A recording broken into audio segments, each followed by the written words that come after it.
Kota factory season 3 के episode 4 में स्वागत है आप सभी का। और इस एपिसोड का नाम है इमरजेंसी रिस्पांस। इस एपिसोड को स्टार्ट करने से पहले मैं बता देना चाहता हूं कि 5 जुलाई को मिर्जापुर का सीजन 3 आ रहा है, तो वेट करना नहीं है, सब्सक्राइब का बटन दबा दो क्योंकि सबसे पहला फर्स्ट शो मेरे ही चैनल पे आएगा। तो भैया स्टोरी मैन चैनल को सब्सक्राइब करके रख लो। एंड अब बढ़ते हैं स्टोरी की तरफ, यानी कोटा फैक्ट्री की तरफ। इस एपिसोड की स्टार्टिंग होती है जीतू भैया से, जहां पे वो पढ़ाते हुए दिखा रहे हैं बच्चों को। तभी दिखाया जाता है वैभव जो है एक क्वेश्चन सॉल्व कर लेता है क्लास में सबसे पहले। इसके बाद होता यह है वो सब कुछ चिल्ला के बताता है। देन जीतू भैया बोलते हैं कि चल यहाँ पे बोर्ड पे आ जा और बोर्ड पे समझा सबको कि तूने कैसे किया ये क्वेश्चन। उसके बाद वैभव जो है वो क्वेश्चन करके दिखा देता है। एंड देन जीतू भैया बोलते हैं ठीक है, ये तो तूने आईआईटी के हिसाब से कर लिया, अब ये बता तेरे बोर्ड्स एग्जाम भी आ रहे हैं तो उसमें कैसे लिखेगा। एंड फिर वैभव बोलता है कि बोर्ड्स में भी लिख ही लेंगे। एंड वो एक बार और बोर्ड के तरीके से क्वेश्चन सॉल्व करके दिखा देता है। अब जीतू भैया खूब सारी गलतियां निकाल देते हैं कि भाई तूने डेरिवेशन नहीं लिखा, फॉर्मूला नहीं लिखा और साथ साथ सही से इक्वेशन बिठाई नहीं। इन सब के आधे आधे मार्क्स कट गए और तुझे 4 में से सिर्फ 2 मार्क्स मिले। एंड देन वो समझाते हैं कि देखो भाई, बोर्ड्स जो होता है हाउ और व्हाट पे चलता है। बोर्ड्स में तुमको सारी चीजें समझानी भी पड़ेंगी, डायग्राम भी बनाने पड़ेंगे, सब कुछ बताना भी पड़ेगा, तब जाके तुम्हारे मार्क्स आएंगे। लेकिन आईआईटी में इतना होता है कि भाई ऑप्शनल मिलता है, तुमको फटाफट से उस क्वेश्चन को निकाल के दे रहा है जिससे तुम्हारे आईआईटी जो है वो क्लियर हो जाएगी।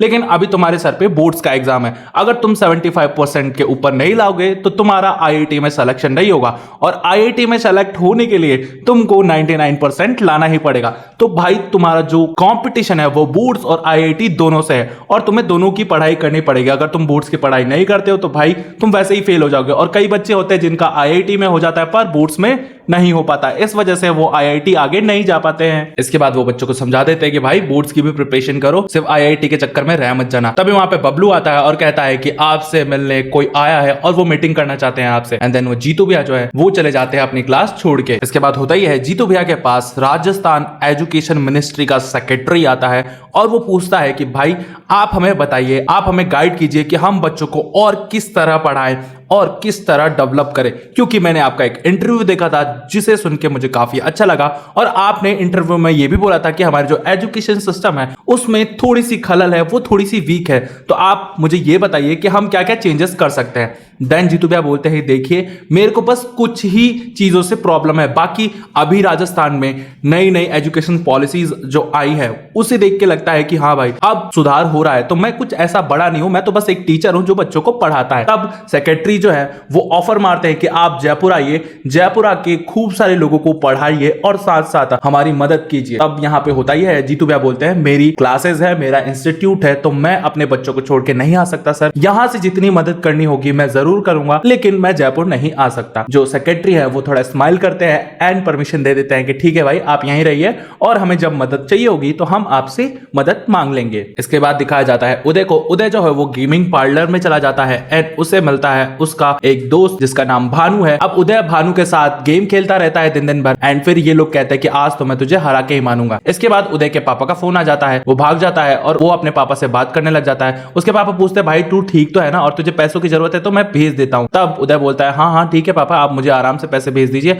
और मैं तो मस्त पढ़ाई कर रहा हूँ और आपने रैंक नहीं देखी मेरी कितनी अच्छी आई है। इसके बाद उसके पापा खुश हो जाते हैं। देन तभी दिखाया जाता है वैभव जो है वो महेश्वरी क्लासेस में पढ़ रहा है एंड महेश्वरी क्लासेस के मैथ्स के सर बोलते हैं कि आईआईटी का जो पेपर है इस बार बॉम्बे बना रहा है और 2015 में उसने एक ऐसा आईआईटी का पेपर बनाया था जिसको खुद मैथ्स का टीचर भी सॉल्व नहीं कर पाया था और उसे भी सॉल्व करने में 1 घंटे लग गए थे और तुम्हें तो सिर्फ 3 मिनट मिलेंगे और 3 मिनट में तुम्हें वो क्वेश्चन सॉल्व करना होगा। इधर वैभव जो है उसका दिमाग सटक जाता है और वो बहुत ज्यादा टेंशन में आ जाता है। वैभव जो है ये बात मीना को बताता है। फिर मीना बोलता है कि हम एक काम करते हैं ना, 2015 का पेपर सॉल्व करके देख लेते हैं एंड ये लोग पेपर सॉल्व करने लग जाते हैं। इधर दिखाया जाता है उदय को। उदय जो है वो गेम खेल रहा है और अपने अपोनेंट को हरा देता है एंड देन फिर दिखाया जाता है वैभव और मीना को। इनसे ये क्वेश्चन सॉल्व नहीं होते हैं। मीना के मार्क्स 93 और वैभव के मार्क्स सिर्फ 87 ही आते हैं और कट ऑफ तो 115 होती है। इधर इनका दिमाग और घूम जाता है। देन फिर दिखाया जाता है उदय को। उदय जो है वो मस्त जा रहा होता है अपने घर पे, तभी उसका दोस्त भानु जो है वो रोक लेता है, कहता है कि भाई तू तो जीत गया, चल पार्टी वार्टी दे दे। उदय बोलता है चल ठीक है बता क्या खाएगा। तभी भानु बोलता है अरे खाने पीने का छोड़, मैं तो देख तेरे लिए दारू लाया हूं। एंड उदय बोलता है नहीं नहीं भाई मैं ये सब नहीं करता, मैं अभी छोटा हूं। लेकिन भानु बोलता है अरे चल ना कोई बात नहीं, कुछ नहीं होता। और इसके बाद उदय को दिखाया जाता है उदय जो है वो दारू पी के मस्ती कर रहा होता है एंड देन सुबह हो जाती है। सुबह जीतू भैया है वो क्लास ले रहे होते हैं एंड वो बच्चों उससे पूछ रहे थे कि बताओ भाई क्या क्या हुआ है कल। एंड फिर दिखाया जाता है बबलू आता है और बबलू बोलता है कि जल्दी चलो एक घटना हो गई है। एंड फिर दिखाया जाता है हॉस्पिटल और वहां पे आते हैं जीतू भैया भाग के और साथ साथ उनके दोस्त भी आते हैं। फिर दिखाया जाता है उदय जो है वो ठुक गया है एक गाड़ी से और उसका जो पांव है वो टूट गया है। इधर उदय जीतू भैया को बताता है कि मैं जा रहा था और ऑटो वाले ने इतनी जोर से टक्कर मारी कि मेरे को पता ही नहीं चला और उसके बाद तो मैं बेहोश ही हो गया। जीतू भैया बोलता है यार ये किस समय पांव तोड़वा लिया तुमने, अब तो तुम्हारे एग्जाम भी आने वाले हैं, अभी तो नहीं तोड़वाना चाहिए था तुम्हें पैर। एंड उदय बोलता है कि अब क्या कर सकते हैं जीतू भैया। तभी दिखाया जाता है उदय के पेरेंट्स आ जाते हैं जो मिलते हैं भानु से। अब भानु जो है उसको वो बहुत मारते हैं एंड भानु सारी सच्चाई उगल देता है कि उदय ने दारू पी थी एंड उसकी मॉम जो है उसे बहुत डांटती है। एंड इसके बाद जीतू भैया जो है वो भी मायूस होकर वहां से चले जाते हैं। फिर दिखाया जाता है जीतू भैया जो है थेरेपिस्ट के पास जाते हैं और यही बोलते हैं कि एक बच्चे ने दारू पी ली थी और वो समझाते हैं डॉक्टर मैडम को। फिर डॉक्टर बोलती है कि इसमें तुम्हारी कोई गलती नहीं है, अगर वो ठुक गया है तो उसने लिकर पी थी और वो इतना छोटा बच्चा है तो तुमने उसको वापस से भैया बन के ही समझाया, तुम सर बन के नहीं समझा रहे हो और जब तक तुम सर नहीं बनोगे तब तक तुम्हारा कुछ नहीं होगा, बच्चे तुम्हारे सर पे चढ़ते जाएंगे और उनकी पढ़ाई भी नहीं होगी। तो तुम सर बन के उन बच्चों को प्रिपरेशन कराओ ताकि बच्चे जो है आराम से पास आउट हो सके और थोड़े दिन जीतू भैया को रेस्ट दो, उनसे अटैच मत हो, उनसे डिटैच हो जाओ। इधर दिखाया जाता है पूजा दीदी को। पूजा दीदी के जो फादर है वो समझाते हैं उनको कि भाई तुम मत जाओ बाहर कहीं भी, यहीं रह के पढ़ाओ क्योंकि जयपुर में भी कभी ना कभी एजुकेशन सिस्टम जो है वो हाई होगा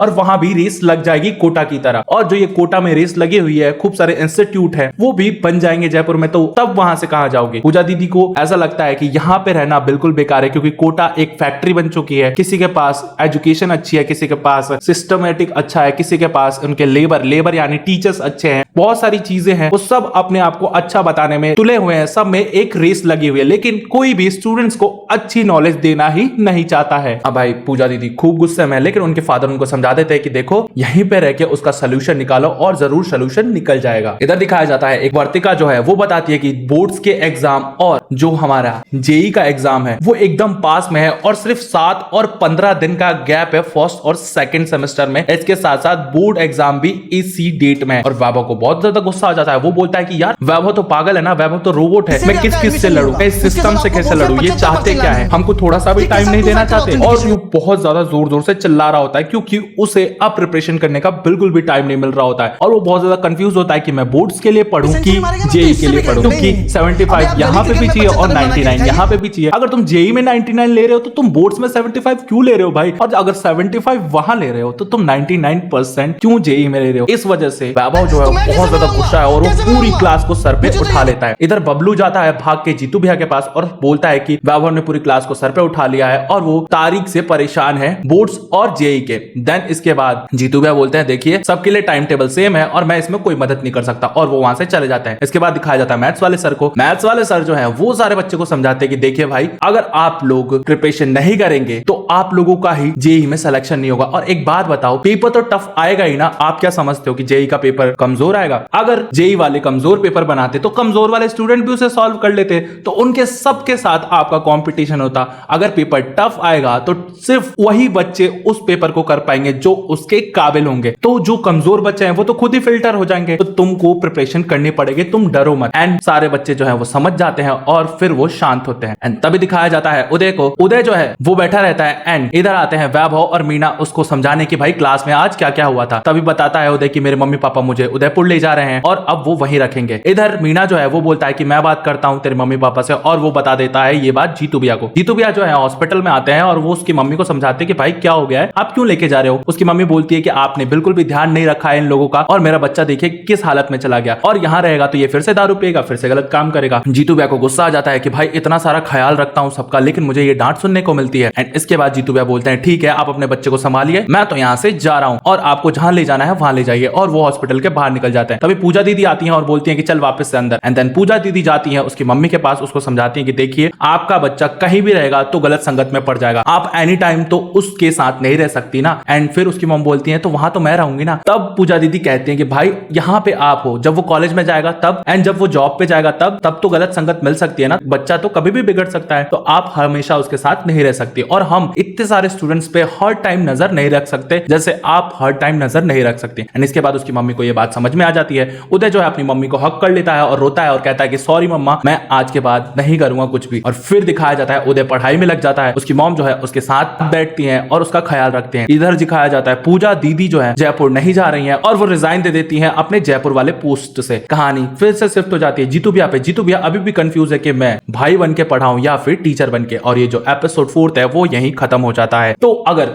इसका लास्ट वाला एपिसोड देखना है तो मेरा चैनल सब्सक्राइब कर लो। वीडियो अच्छी लगी हो तो प्लीज इसे लाइक कर दो। कमेंट करके बताओ कि कोटा फैक्ट्री सीजन 3 आपको कैसा लग रहा है, और साथ साथ अगर इसके रिमेनिंग एपिसोड्स देखने हैं तो प्लेलिस्ट आपके सामने आ रही है, क्लिक कीजिए, एंजॉय कीजिए फुल सीजन कोटा फैक्ट्री का।